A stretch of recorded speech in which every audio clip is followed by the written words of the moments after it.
So,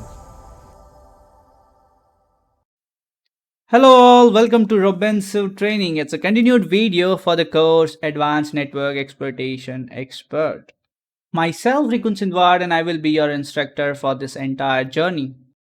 I hold over 5 years of experience in cybersecurity. I'm a red teamer at work. I also do security researcher and hold multiple CVs. Couple of articles are published over Pen Test Magazine, OSCP, OSW, and OSCP certified from Offensive Security. The course Advanced Network Exploitation Expert helps you to build core knowledge against network security and penetration testing.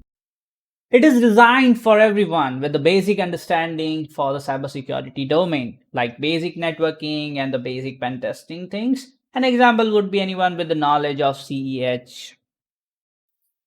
Post completion of the course, you will able to gain core concept understanding over various topics, perform internal or external penetration testing, perform extensive network assessment, find security misconfiguration within Active Directory environment, able to do privilege escalation over Windows and Linux machines, write automation scripts, and many more to go. Please read the disclaimer before moving ahead with the course content.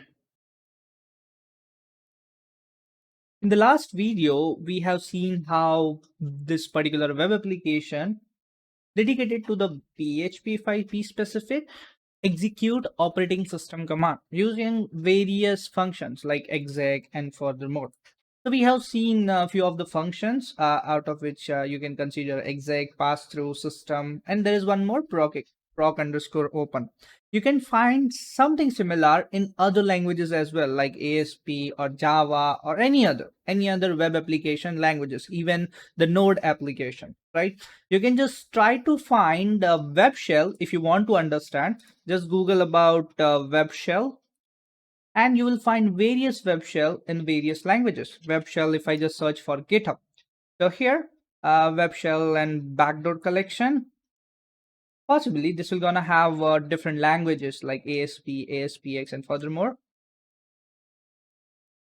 Just a random site. I'm not really aware, but yeah, as you see here, you'll find ASP. Here, if I scroll down, something with the Java as well. If I just search, JavaScript is there. This is on the server side, of course. If I just search for Java one more time, no, nothing with the Java. Maybe jar is the one. JSP is there. So there are other JSP shells as well. So try to explore, try to understand how those application is designed, what exactly the function that is being used, and try to understand further. This will gonna give you an understanding of behind the scene. For an example, this is very small code, right? And if I try to read, it's pretty much HTML most of the things. Only thing that you find here as, of course, the ASP code is this particular line. So what you have to do, you have to just try to understand this single line and that's good to go. So try explore. It's not that difficult at all. It will gonna be very easy. Just understand, explore, and so on and so forth. So that's being said, we're gonna move further with the next topic for this particular chapter. That is Web4Shell. And within the Web4Shell, the command injection is what we are continuing. We know how web application executes OS command. Now let's understand few of the basics of operating system commands. The basics I want you to be aware is how operating system executes any of the command, let's say. What do I mean by here? So basically, when you execute any program, for an example, who am I? If I hit enter, this will gonna return some sort of output, right? Now you can pass multiple commands all together with some special character with the special syntax, and that all we will going to explore in this particular topic or in this particular video. So let's get started. So very first, I have here one of the list where I have divided two different segments here. One would be the bash is for mostly on the Linux, and second one here is the CMD. This is one for the Windows. So in Windows and Linux, there are different, I can say there are different ways to execute command in a single line. For an example, if I want to execute two commands all together. So what I'm gonna do, I'll just type who am I, add semicolon, and I'm gonna add my next command, that is, let's say, host name. And what would be the output? Of course, it will gonna output of both of those. So the first one would be the who am I. Here we go. It says Kali, and that's what my username is. The second one says host name, that is Robensiv, and this is what my host name as well. Similar to what if we try the same on our Windows environment. So here I have taken SSH access of one of the Windows machine. So let's give it a try. The same thing. Who am I? Semicolon and host name. If I hit enter, it just brings me an error. Hey, there is an error with a particular character, that is semicolon. So basically in Windows, the semicolon doesn't work. So for that reason, I have divided into multiple, I can say, segments. So bash, we got to know about one of the way, that is using semicolon. So an example would be something like who am I, semicolon, and here host name. The second one here, for the CMD, if you want to execute something similar, what else you can do? You can just type, let me clear. You can type who am I and person and host name. I'm telling my CMD to execute both the program one by one. If I hit enter, here we go. We get an output that says Rob Bensil, Muto administrator, output of who am I command. And here the second one is just a host name, that is output of the second command.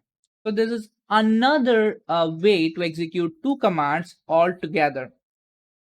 So here, let me just add that, and let's give it a try to use this %, over the Linux environment. So I'm gonna go with something like who am I and host name. Let's see. Somehow it returned some sort of values. However, this and reflected little weird. What do I mean? So you'll find here some sort of process IDs that says that, hey, who am I got executed with this particular sort of data, and here's the process ID for the same. Somehow our output is little weird. So this is not the right approach, but yeah, you can use AND in order to execute such commands. However, the right way to execute commands in Linux would be AND. So if you want to execute two commands together, then the right approach would be who am I and host name. And now if I hit enter, here we go. We get the same output. The who am I output first and the host name output is the second. So this is another way of executing one line commands or multiple commands in a single line. So let me just add it here. In the bash and works, it will gonna execute, of course, but we're gonna have a little weird output. But still, let's just keep it. And the second one would be end. Now let's try end with the Windows, whether or not it's gonna work. Of course, as the single end work here, end would be working well. So let's give it a try. Who am I? End host name. Here we go. We got the output back. Let's move further and explore the other things. So the next thing that I would like to highlight here is for the Linux environment, not for the Windows. So here, the first command would be who am I, and the second command, what I'm gonna do, I'm gonna just type something like backticks. Now, what this backticks will gonna do? Whatever is inside this particular backticks, it will gonna be executed. So for an example, I'm just writing, let's say, who am I? And instead this first who am I, let's change it to something like echo. So echo will going to just print whatever I supply here. And as I have used this backtick, who am I will gonna be executed, and whatever the output, it will gonna be included in this entire result. So let's hit enter, and here we go. We got the Kali as the response back. There is no similarity in the Windows environment as such with the CMD specific.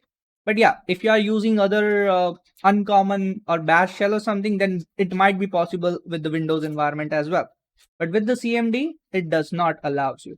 So even if I give it a try, let's say who am I along with the echo,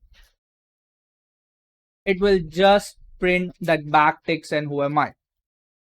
Hope that makes sense to you. So that was another character that I would like to add here for the Linux environment, not the Windows. That is backticks. Perfect. Now with the backticks, you can just do something like echo and whatever the command you want. So I'll just gonna keep it something like command. Uh, there are still more with the Linux version. So let's keep exploring. The next thing that I would like to add here is the pipe. Pipe works on both and the Windows in the Linux as well. What pipe will gonna do? Pipe will gonna parse the output of first command into the second one as a standard in. So what I'm gonna do, I'll just type who am I and the host name.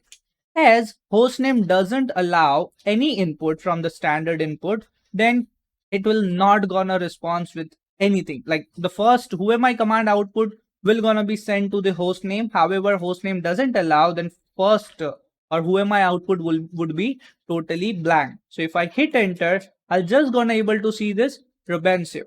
Similar to what if I now again add another pipe and let's try to add the third command as let's say ifconfig.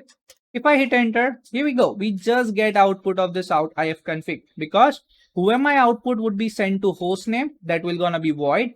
Hostname output would be sent to ifconfig, and again ifconfig doesn't allow any standard in, then it's again totally void. I hope that makes sense to you. So that is another way to execute command is using the straight line or a pipe, I would say. And same command can be applicable for Windows environment. So in Windows, if I type who am I pipe with the host name, it will gonna be identical. In the most of the shell programs like bash, sh, cmd, powershell, the pipe functionality would be identical. So the pipe would be working on most of the cases. And here we go. If I can add this for the Windows as well. So yeah, that was something that I have planned for today's session or today's video, I would say. And yeah, that's it. And that's all for today. We will explore further things and include our knowledge with command injection, how the injection works, what is behind the scene and everything. So we will chain everything that we have learned so far in order to understand the command injection. So that's it and that's all. See you next time.